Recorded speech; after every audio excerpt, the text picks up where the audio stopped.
नमस्कार साथियों, आप सभी का बहुत-बहुत हार्दिक अभिनंदन। मैं रतवान सिंह यादव आप सभी का आपके चैनल में हार्दिक स्वागत करता हूं। तो आइए आज का हमारा टॉपिक है वाक्यांश के लिए एक शब्द। ये बहुत पूछे जाते हैं, 2-4 आपको नंबर से निश्चित मिलते हैं, तो इस पोर्शन को ज़रूर देखें। परीक्षा हॉल में बैठने से पहले ये वीडियो ज़रूर देख कर के जाएँ। शब्द है हाथी हाँकने का छोटा भाला जिसे कहते हैं अंकुश। क्या कहते हैं? अंकुश। जो कहा ना जा सके उसे कहते हैं अकथनीय। जो कहा ना जा सके एक शब्द में क्या कहेंगे? अकथनीय।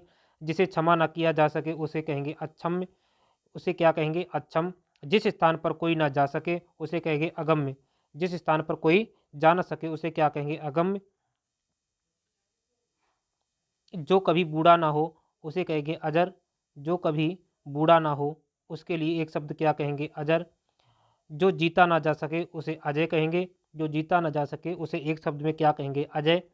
जिसके समान कोई न हो अद्वितीय होता है। जिसके समान कोई न हो वो अद्वितीय होता है।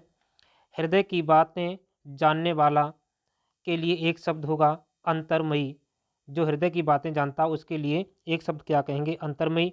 पृथ्वी ग्रहों और तारों आदि का स्थान क्या कहलाता? अंतरिक्ष। पृथ्वी ग्रहों और तारों आदि का स्थान क्या होता है? अंतरिक्ष। दोपहर बाद का समय अपराह्न होता है। जिस पर मुकदमा चल रहा हो, अपराध करने का आरोप हो या अभियोग लगाया गया हो उसके लिए कहेंगे अभियुक्त। क्या कहेंगे? अभियुक्त। आगे जो पहले कभी ना हुआ हो अभूतपूर्व। फेंक कर चलाया जाने वाला हथियार अस्त्र होता है। ये अस्त्र और शस्त्र में बहुत ही कन्फ्यूजन होता है। जो फेंक कर चलाया जाने वाला हथियार होता है वो कौन सा होता है? अस्त्र होता है। और जो हाथ में रखकर चलाया जाता है वो शस्त्र होता है। जिसकी गिनती ना जिसकी गिनती ना हो सके उसे अगणितीय कहते हैं या अगणनीय कहते हैं। जिसकी गिनती ना हो सके वह अगणित होता है या अगणनीय कहलाता है। जिसके आने की तिथि निश्चित ना हो वो अतिथ होता है। आगे है कमर के नीचे पहने वाला वस्त्र अधोवस्त्र होता है। कमर के नीचे पहने वाला वस्त्र अधोवस्त्र होता है। जिसका भाषा द्वारा वर्णन असंभव हो वो होगा अनिर्वचनीय। जिसका भाषा द्वारा वर्णन असंभव हो अर्थात जिसका भाषा द्वारा वर्णन ना किया जा सके वो कहलाएगा अनिर्वचनीय। सबसे आगे रहने वाला अग्रणीय होता है। जो बाद में जन्मा हो उसे अनुज कहते हैं। जिसका पता ना हो अज्ञात होता है। जिसका पता न हो उसे अज्ञात कहते हैं। अंडे से जन्म लेने वाला अंडज होता है। जो छूने योग्य ना हो अछूत होता है। जो पाने जो अपने स्थान या स्थिति से अलग न किया जा सके वो होता है अच्युत। ठीक है, जो अपने स्थान से अलग न किया जा सके एक शब्द में उसे कहते हैं अच्युत। जो अपनी बात से टले नहीं उसे कहते हैं अटल। जो अपनी बात से टले नहीं उसे क्या कहते हैं? अटल। जिस पुस्तक में 8 अध्याय हों उसे कहते हैं अष्टाध्यायी। अष्टाध्यायी पुस्तक एक पढ़ने की है। बरसात बिल्कुल ना हो तो उसे कहते हैं अनावृष्ट। बरसात बिल्कुल ना हो तो क्या कहलाता है? अनावृष्ट। बहुत कम बरसात होना अल्पवृष्ट होता है। इंद्रियों की पहुँच से बाहर तो अतीन्द्रिय होता है या इंद्रियातीत होता है। इंद्रियों की पहुँच से बाहर अतीन्द्रिय होता है या इंद्रियातीत होता है। आगे संपूर्ण जीवन से संबंधित सरगबद्ध काव्य महाकाव्य कहलाता है। जो संपूर्ण जीवन से संबंधित सरगबद्ध काव्य होता है वो महाकाव्य कहलाता है। जीवन के एक अंश से संबंधित काव्य खंड काव्य कहलाता है। जीवन के एक अंश से संबंधित खंड जो काव्य होता है वो खंड काव्य कहलाता है। स्वयं के द्वारा लिखित जीवन चरित्र संस्मरण होता है। जो व्यक्ति स्वयं के द्वारा लिखित अपना जीवन चरित्र लिखता है वो संस्मरण होता है। दूसरों द्वारा लिखित जीवन चरित्र क्या कहलाता है? जीवनी कहलाता है। अपने जीवन का स्वलिखित वृत्तांत क्या कहलाता है? वो आत्मकथा कहलाता है। ठीक है, जो अपने द्वारा स्वयं लिखित वृत्तांत क्या कहलाता है? आत्मकथा कहलाता है। आगे देखते हैं जिसकी जिसकी उपासना की जाती है उसे क्या कहेंगे? उपास कहते हैं। जिसकी उपासना की जाती उसे उपास कहते हैं। जो उपासना करता है उसे उपासक कहते हैं। ठीक है, देखिए जिसकी उपासना की जाती उसे उपास कहते हैं। जो उपासना करता है उसे उपासक कहते हैं। विष्णु के उपासक को वैष्णव कहते हैं, शिव के उपासक को शैव कहते हैं, शक्ति या देवी के उपासक को शाक्त कहते हैं। हर एक जो शब्द है, वाक्य है, बहुत ही महत्वपूर्ण है। आपको इनके शब्द आने चाहिए। सरस्वती के उपासक को सारस्वत कहते हैं, ठीक है। शक्ति या देवी के उपासक को शाक्त कहते हैं, सरस्वती के उपासक को सारस्वत कहते हैं। जो बीत गया हो उसके लिए अतीत होता है, जिसकी गहराई का पता न लग सके उसे अथाह कहते हैं, जो आज तक से संबंधित रखता है उसे अद्यतन कहते हैं, जो आज तक से संबंधित से उसे अद्यतन कहते हैं। जिस पर किसी ने अधिकार कर लिया हो, जिस पर किसी ने अधिकार कर लिया हो उसे अधिकृत कहते हैं। वह सूचना जो सरकार की ओर से जारी हो उसे अधिसूचना कहते हैं। ये अभी बीपीएससी में पूछा गया था। विधायिका द्वारा स्वीकृत नियम अधिनियम कहलाता है। विधायिका द्वारा स्वीकृत नियम क्या कहलाता है? अधिनियम कहलाता है। अविवाहित महिला को अनुड़ा कहते हैं। अविवाहित महिला को अनुड़ा कहते हैं। वह स्त्री जिसके पति ने दूसरी शादी कर ली हो उसे क्या कहेंगे? तो उसे कहते हैं अधिऊड़ा कहते हैं, ठीक है। वह विवाहित वह स्त्री जिसके पति ने दूसरी शादी कर ली हो उसे क्या कहेंगे? अधिऊड़ा कहते हैं। दूसरे की विवाहिता स्त्री अनियूड़ा कहलाती है। दूसरों की विवाहिता स्त्री क्या कहलाती है? अनियूड़ा कहलाती है। पहाड़ के ऊपर की समतल जमीन अधित्यका कहलाती है।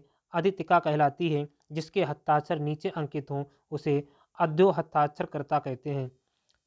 जिसके हस्ताक्षर नीचे अंकित हैं उसे अध्यो हस्ताक्षरकर्ता कहते हैं। किसी संप्रदाय का समर्थन करने वाला अनुयायी कहलाता है।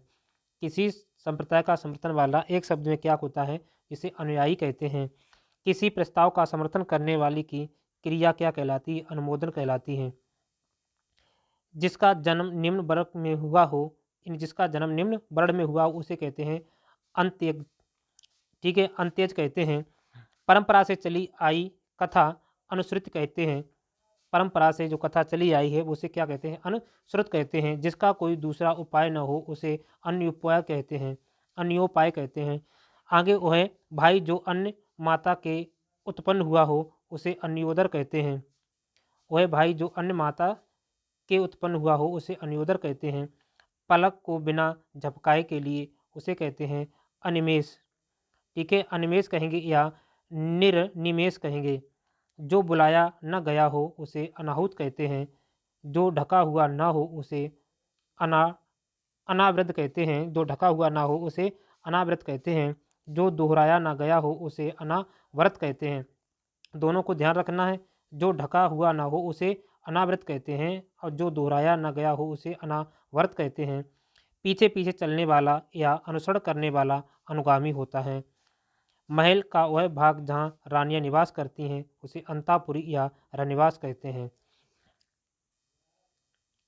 आगे लाल कमल को कोकोनट कहते हैं। लाल कमल को क्या कहते हैं? कोकोनट कहते हैं। सफ़ेद कमल को पुंडरीक कहते हैं। सफ़ेद कमल को क्या कहते हैं? पुंडरीक कहते हैं।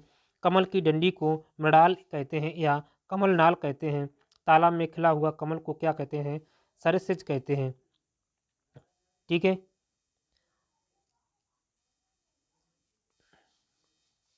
आगे देखिए,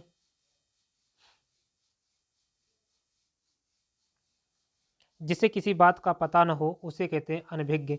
जिसे किसी बात का पता न हो उसके लिए क्या कहेंगे? एक शब्द में अनभिज्ञ या अज्ञ कहेंगे, ठीक है। अनभिज्ञ और अज्ञ, जिसे पता नहीं हो। आगे जिसका आदर न किया गया हो उसे अनादर कहते हैं, अनादृत कहते हैं। जिसका मन कहीं अन्यत्र लगा हो उन्हें अन्यमनस्क कहते हैं, ठीक है। अन्यमनस्क कहते हैं। जो धन को व्यर्थ ही खर्च करता उसे अप्ययी कहते हैं।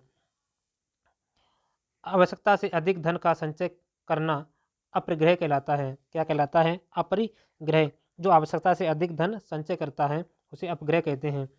जो भोजन रोगी के लिए निषिद्ध है उसे अपत्य कहते हैं।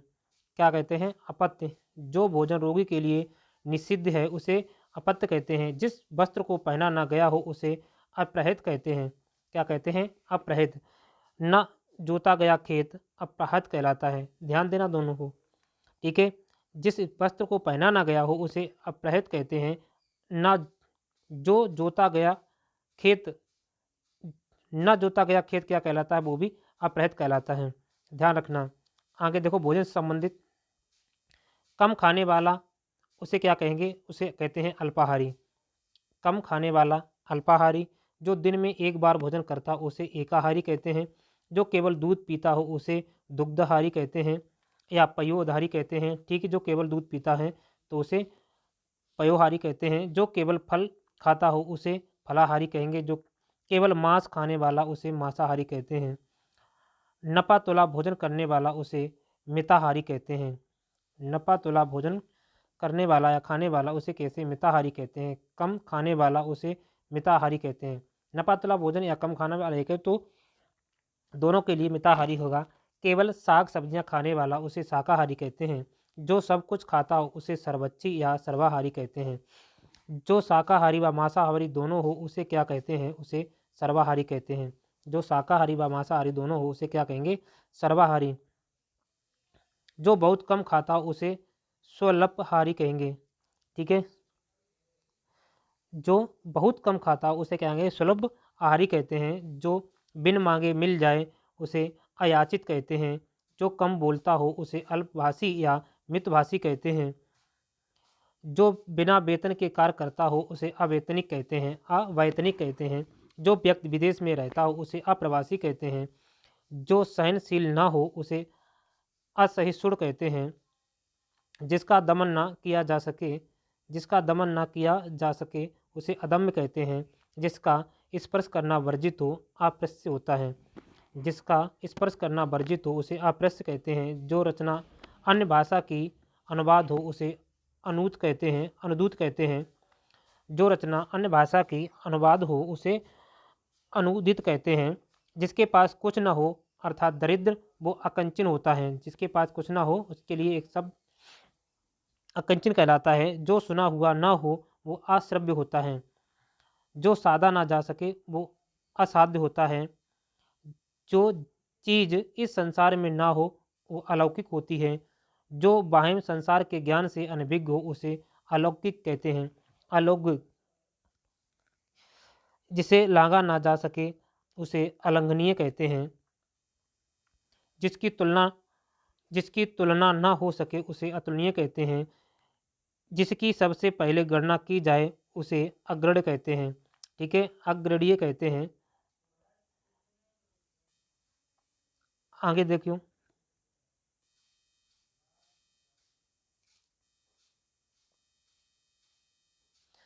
आगे देखो, माता या पिता द्वारा प्रत्यक्त पुत्र को क्या कहते हैं। माता और पिता द्वारा प्रत्यक्त पुत्र को एक प्रत्याग दिया हो उसे क्या कहते हैं, एक शब्द है अपविद्ध। उसे क्या कहते हैं, अपविद्ध कहते हैं। अपनी विवाहिता पत्नी से उत्पन्न पुत्र औरस कहलाता है। अपनी विवाहिता पत्नी से उत्पन्न पुत्र औरस कहलाता है। जो वैध संतान हो उसे औरस कहते हैं। उपपति गैर पुरुष से उत्पन्न संतान को जारज कहते हैं। दूसरी माँ की कोख से एक से अधिक माताओं से जन्म लेने वाला उसे क्या कहेंगे, अनयोदर कहते हैं। जिसका जन्म कन्या अविवाहिता स्त्री के गर्भ से हुआ हो उसे कानीन कहते हैं।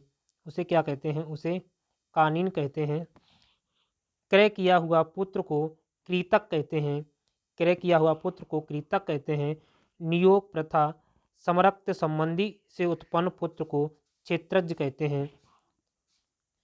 गोद लिया पुत्र दंतक कहलाता है। प्रत्यक्ता विधवा से विवाह उपरांत उत्पन्न पुत्र को पौनरभ्य कहते हैं। पौनरभ्य कहते हैं। गर्भवती स्त्री से विवाह उपरांत उत्पन्न पुत्र को सहोड़ कहते हैं। देखो ध्यान देना, यहाँ पर बहुत ही बारीकी बारीक चीजें हैं। प्रत्यक्ता विधवा से विवाह उपरांत उत्पन्न पुत्र को पौनरभ्य कहते हैं और गर्भवती स्त्री से विवाह उपरांत उत्पन्न पुत्र को सहोड़ कहते हैं। ब्राह्मण पिता तथा शूद्र विवाहिता से उत्पन्न पुत्र को पार्श्व कहते हैं। ठीक है, आगे क्षत्रिय पिता तथा शूद्र विवाहिता से उत्पन्न पुत्र को उग्र कहते हैं। क्षत्रिय पिता तथा शूद्र विवाहिता से उत्पन्न पुत्र को उग्र कहते हैं। वैश्य पिता तथा शूद्र विवाहिता से उत्पन्न पुत्र को सूचक कहते हैं। सभी जातियों से संबंध रखने वाला अंतर्जातीय होता है।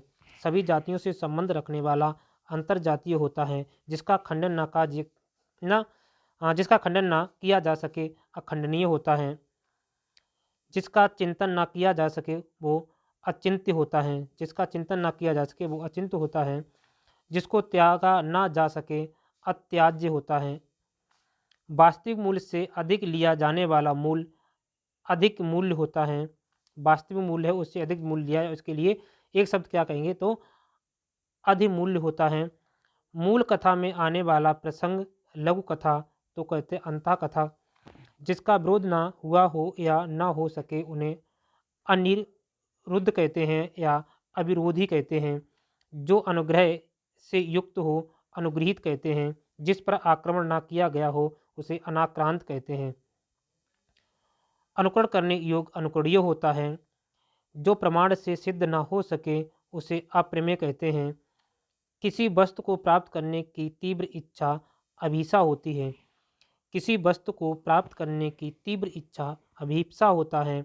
जो साहित्य कला आदि में रस न ले उसे अरसिक कहते हैं। जो वध करने योग्य न हो उसे अवध्य कहते हैं। जो स्त्री सूर्य भी नहीं देख पाती उसे असूर्यपसा कहते हैं। जो स्त्री सूर्य भी न देख पाती उसे क्या कहते हैं असूर्यपस्या कहते हैं। जो शोक करने योग्य नहीं हो उसे अशोक्य कहते हैं। जो मृत्यु के समीप हो उसे आसन्न मृत्यु कहते हैं। वह स्त्री जिसका पति परदेश से लौटा हो उसे आगत पतिका कहते हैं। जिसकी भुजाएं घुटनों तक लंबी हों उसे अजान बाहु कहते हैं। मृत्युपरांत आमरण होता है। अपनी प्रशंसा स्वयं करने वाला आत्म संलंघी होता है। अपनी प्रशंसा स्वयं करने वाला आत्म संलंघी होता है। आगे देखते हैं। ईश्वर में विश्वास रखने वाला आस्तिक होता है। ईश्वर में विश्वास रखने वाला आस्तिक होता है। शीघ्र प्रसन्न होने वाला आशुतोष होते हैं। और शीघ्र प्रसन्न कौन होते हैं शंकर जी। विदेश से देश में माल मंगाना का कहलाता है आयात होता है। सिर से पांव तक आपाद मस्तक होता है। प्रारंभ से लेकर अंत तक आद्योपांत होता है। सूर्य से 2 घड़ी पहले तक के समय को क्या कहते हैं ब्रह्म मुहूर्त कहते हैं। सूर्य उदय से 2 घड़ी पहले तक के समय को क्या कहते हैं ब्रह्म मुहूर्त कहते हैं। सुबह के 4 बजे के समय को ब्रह्म मुहूर्त कहते हैं।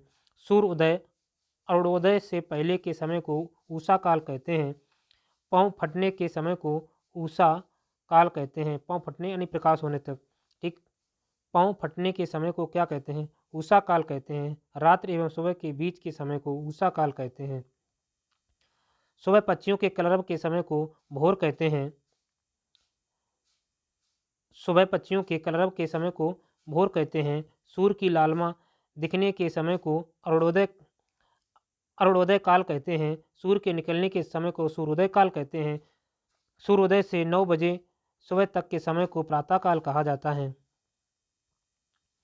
दोपहर के पहले के समय को पूर्वाह्न कहते हैं।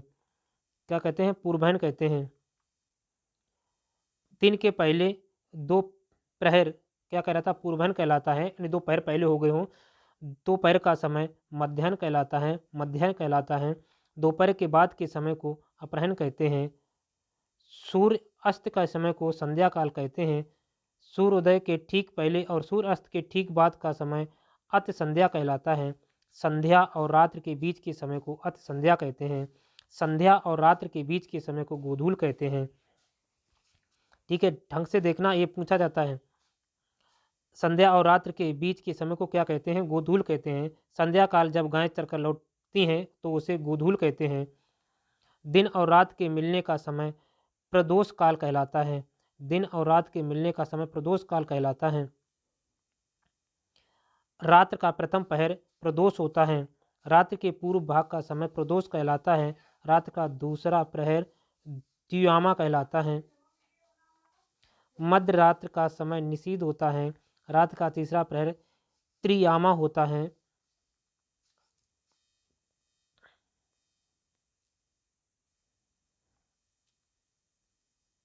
रात का अंतिम चौथा प्रहर क्या कहलाता है वो ब्रह्म मुहूर्त कहलाता है।